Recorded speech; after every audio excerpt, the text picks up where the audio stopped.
కార్యకర్తలు ఇంటికెళ్ళి తిని తొంగుంటే తాట తీత్త అని వార్నింగ్ ఇచ్చారు మంత్రి లోకేష్ గారు.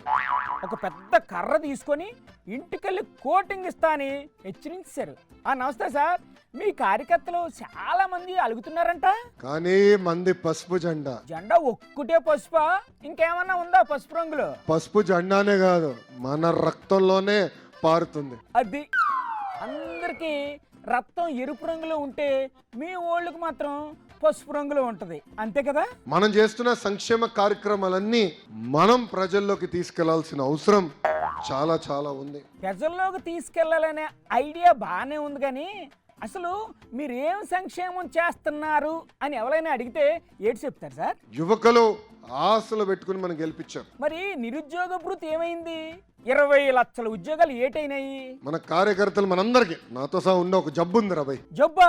ఏం చెప్పండి బాబు. ఆ జబ్బు పేరేంటో తెలుసా? తెలీదు, చెప్పండి. తెలుసా? మాకెలా తెలుస్తుంది సార్? నేనేమన్నా ల్యాబ్ టెక్నీషియన్ ఏంటి, లేకపోతే డాక్టర్నా?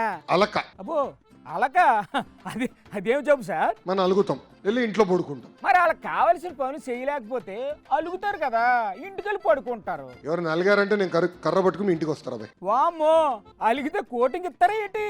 ఏదో అయిపోయింది, ఏదో తప్పు అయిపోయిందని ఇంట్లో పడుకోకూడదని కార్యకర్తలందరికీ నేను తెలియజేస్తున్నాను. టికెట్లు రాని వాళ్ళకి, పదవులు దక్కని వాళ్ళకి ఏటిస్తారు సార్? మరి మీరు డబ్బులు మీకు అందజేసే బాధ్యత మేము తీసుకుంటాం, అని మీరు ఇంట్లో పడుకుంటే ఒప్పుకోండి రాబాయ్. అధికారంలోకి వచ్చేసాం కదా, ఇంక చేసే డేట్ ఉంటుందా అని చెప్పి ఇంట్లోకి వెళ్ళి ఏసీ వేసుకుని పడుకుంటున్నారేమో సార్. అధికారంలో వచ్చాను మన ఇంట్లో పడుకునేది ఉండదు. మీరు ఎలాగూ అర్ధరాత్రి వరకు రాష్ట్రాన్ని నంబర్ 1 ఎలా చెయ్యాలా, ఎలా తీర్చిదిద్దాలా అని ఆలోచిస్తూ ఉంటారు. కనీసం మీ కార్యకర్తలైనా పడుకోనివ్వండి సార్.